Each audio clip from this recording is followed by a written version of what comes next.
এখন বক্তব্য রাখবেন জনাব আল্লামা মামুনুল হক।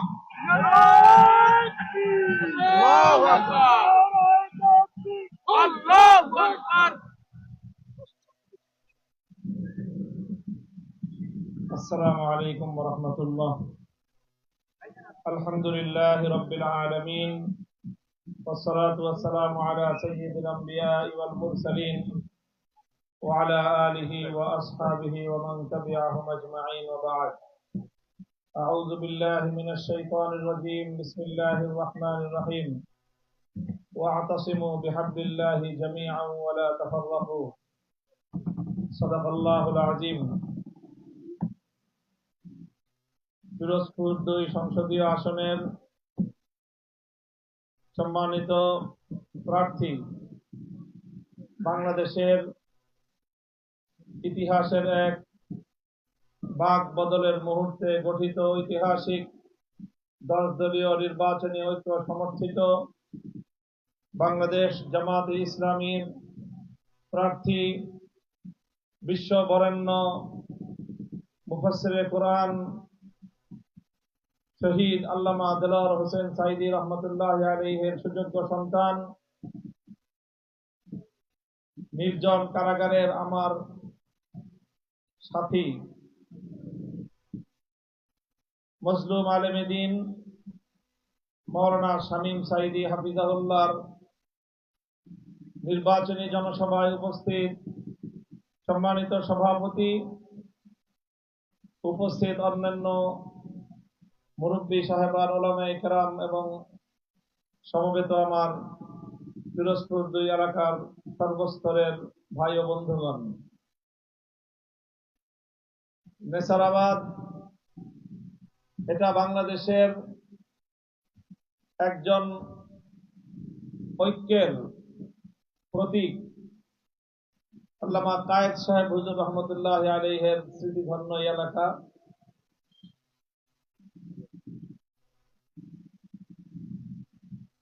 নেসারাবাদ পীর সাহেব সরসিনা রহমতুল্লাহি আলাইহির স্মৃতিধন্য এই এলাকায় আমরা আজকে এই নির্বাচনী জনসভায় সমবেত হয়েছি। বাংলাদেশের একটি ঐতিহাসিক সময়ে, ইতিহাসের এক বাক বদলের মুহূর্তে আমাদের বাংলাদেশের ইসলামপন্থী ও দেশপ্রেমিক রাজনৈতিক দলগুলো একটি ঐতিহাসিক ঐক্য গড়ে তোলা হয়েছে। আজকে মিডিয়ার মাধ্যমে একটি ন্যারেটিভ তৈরি করা হয়, প্রশ্ন করা হচ্ছে 10 দলীয় ঐক্য নির্বাচনে বিজয়ী হলে প্রধানমন্ত্রী কে হবে, বিরোধী দলে গেলে প্রধান নেতা কে হবে। নানা ধরনের প্রচারণার মাধ্যমে 10 দলীয় নির্বাচনী ঐক্যের পক্ষে যে গণজোয়ার সৃষ্টি হয়েছে, বাংলাদেশের মানুষ যে পরিবর্তন এবং সংস্কারের পক্ষে তাদের অবস্থান গ্রহণ করেছে, সেই সাধারণ মানুষকে বিভ্রান্ত করার একটি অপকৌশল গ্রহণ করা হয়েছে।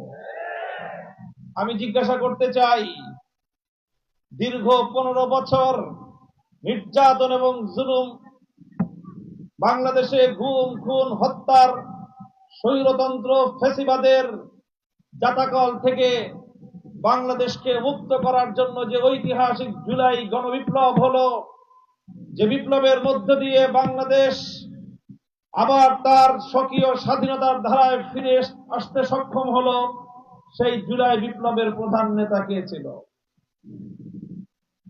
সেই জুলাই বিপ্লবের যেমন প্রধান কোন নেতা ছিল না, বাংলার আপামর জনসাধারণ, এদেশের পরিবর্তনকামী বিপ্লবী জনতার ঐক্যবদ্ধ জুলাই বিপ্লবে যেমনি ভাবে সকল ফ্যাসিবাদ তাসের ঘরের মতো লুটিয়ে পড়েছিল, আজ এই পরিবর্তনকামী বাংলার মানুষ যেভাবে ঐক্যবদ্ধ হয়েছে, এই ঐক্যের স্রোতে সব ভেসে যাবে ইনশাআল্লাহ।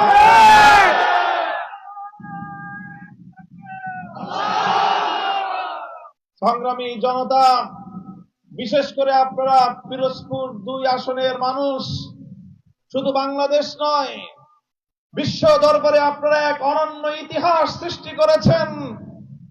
আল্লাহর কোরআনের ফেরিওয়ালা, কোরআনের পাখি নামে খ্যাত, সারা পৃথিবী জুড়ে যার কণ্ঠে আল্লাহর কোরআনের বাণী উচ্চারিত হয়েছে, সেই বিশ্ব বরেণ্য মুফাসসিরে কোরআন আল্লামা দেলাওয়ার হোসেন সাঈদী রহমতুল্লাহ আলাইহির পক্ষে যেভাবে ধর্ম বর্ণ নির্বিশেষে হিন্দু ধর্মাবলম্বীগণ অকুণ্ঠ সমর্থন যেভাবে জানিয়ে এই পিরোজপুরের মাটি থেকে একটি বার্তা প্রদান করা হয়েছে যে আলেম ওলামারা কি রকম সাম্প্রদায়িক সম্প্রীতির দৃষ্টান্ত স্থাপন করার প্রেক্ষিতে এদেশের অন্যান্য ধর্মাবলম্বীরা ইসলামী নেতৃত্বের উপর কিভাবে আস্থা রাখতে সক্ষম হয়, এদেশের ইসলামপন্থীগণ কিভাবে ধর্মবর্ণ নির্বিশেষে সকল ভেদাভেদের ঊর্ধ্বে উঠে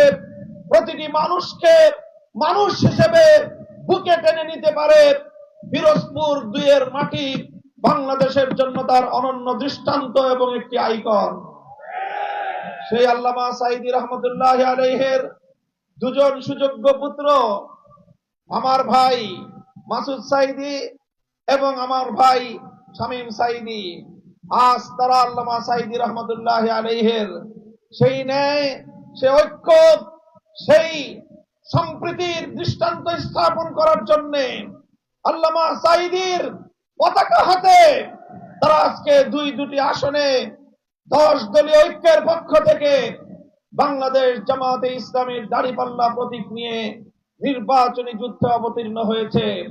আমি মনে করি আল্লামা সাঈদী বাংলার মানুষের জন্য যে অবদান রেখে গিয়েছেন, বাংলার মানুষের জন্য আল্লাহর কোরআনের কথা যেভাবে তিনি ঘরে ঘরে পৌঁছে দিয়েছেন, এদেশের মানুষকে তিনি যেভাবে উজ্জীবিত করেছেন, গোটা বাংলার প্রতিটি ঘরে ঘরে আল্লাহর কোরআনের পয়গাম পৌঁছে দিয়ে যুব এবং তরুণ প্রজন্মকে আল কোরআনের সৈনিকে পরিণত করেছেন। জাতি ধর্ম বর্ণ নির্বিশেষে যেভাবে তিনি একটি সম্প্রীতির বাংলাদেশ গড়বার ক্ষেত্রে মাইল ফলক স্থাপন করেছেন, সকল ষড়যন্ত্রের জাল ছিন্ন করে দিয়ে জাতীয় সংসদকে যেভাবে আল্লাহর কোরআনের ধ্বনিতে প্রতিধ্বনিত করেছেন, তার প্রতি আমাদের এই জাতির যে ঋণ, যে দায় রয়েছে, তার সন্তানদেরকে নির্বাচনে বিজয়ী করে সংসদে পাঠানোর মাধ্যমে সেই ঋণ আমরা কিছুটা হলেও শোধ করার চেষ্টা করতে পারি। ঐতিহাসিক মুহূর্তে আমরা যে ঐক্য গড়েছি, আমাদের সে ঐক্যের অন্যতম প্রধান বুনিয়াদ হলো বাংলাদেশকে ভালোবাসা। আমাদের ঐক্যের বুনিয়াদ হলো বাংলাদেশ থেকে দুর্বৃত্তপনা এবং গুন্ডামির রাজনীতি বন্ধ করা। বাংলাদেশ এই গুন্ডামির রাজনীতির কারণে, দুর্বৃত্তপনার রাজনীতির কারণে, চাঁদাবাজি লুটপাটের রাজনীতির কারণে স্বাধীনতার 54 বছর পরে আজ বাংলাদেশ এখনো পর্যন্ত তার নিজস্ব টার্গেট পর্যন্ত পৌঁছতে সক্ষম হয়নি। বাংলাদেশের ছাত্র জনতা রক্ত দিয়ে প্রায় 1.5 সহস্র মায়ের কোল খালি করে যে বিপ্লব এনে দিয়েছে, সেই বিপ্লবকে ব্যর্থ করে দেওয়ার জন্য ষড়যন্ত্র দানা বাঁধতে শুরু করেছে। পরাজিত সকল শক্তি আজকে জুলাই বিপ্লবের বিপক্ষে অবস্থান গ্রহণ করার জন্য ঐক্যবদ্ধ হয়েছে।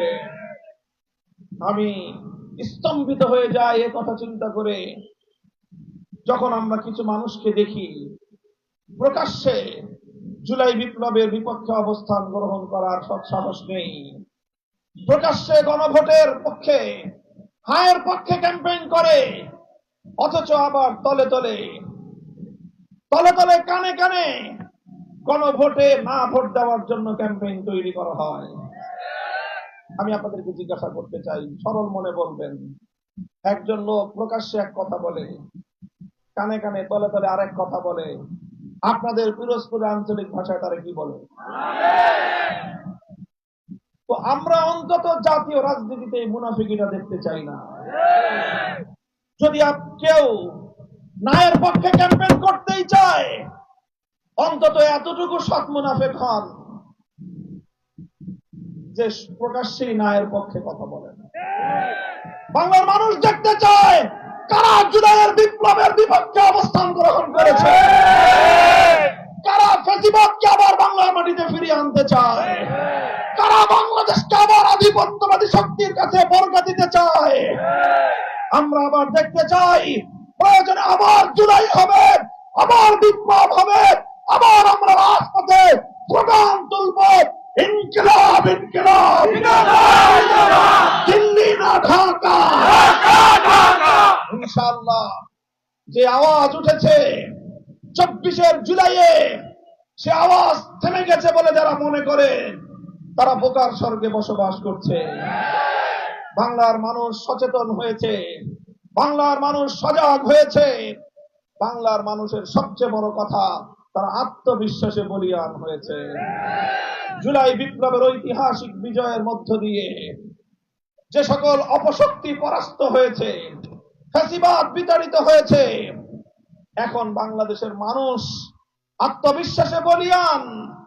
তারা মনে করে যে কোনো ভিনদেশী আধিপত্যবাদী শক্তি এবং তার এদেশীয় চর এবং এজেন্টদেরকে রুখে দেওয়া বাংলার মানুষের পক্ষে সম্ভব।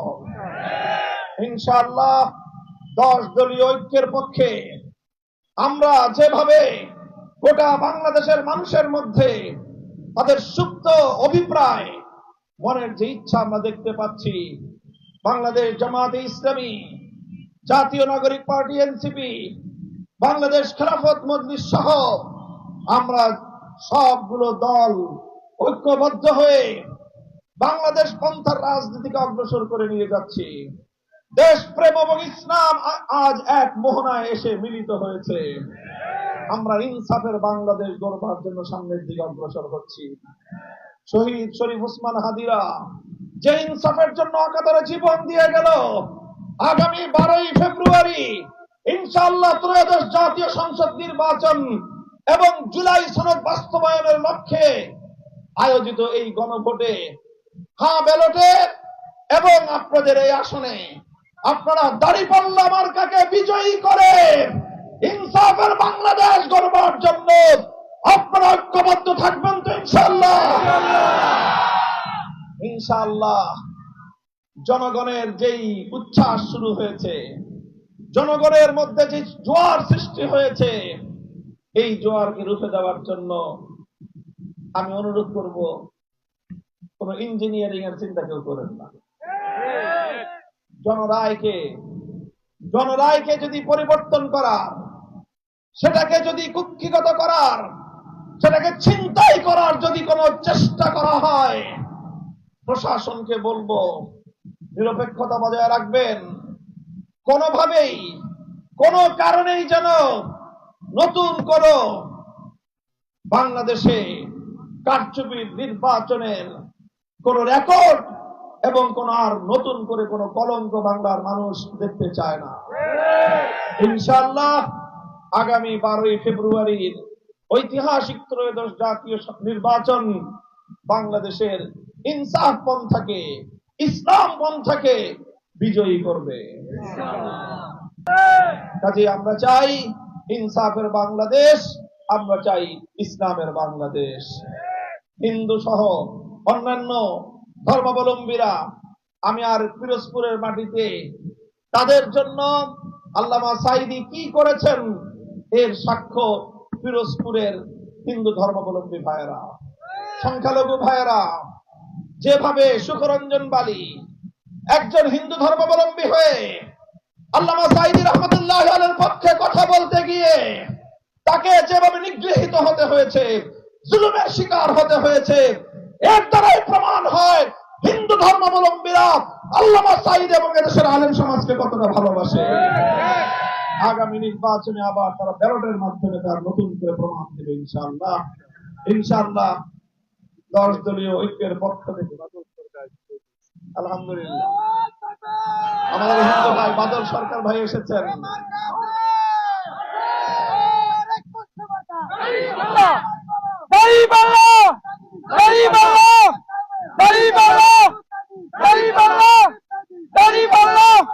দাড়ি ইনশাআল্লাহ আমাদের পিরোজপুর 2 আসন, পিরোজপুর 1 আসন মার্কা কি?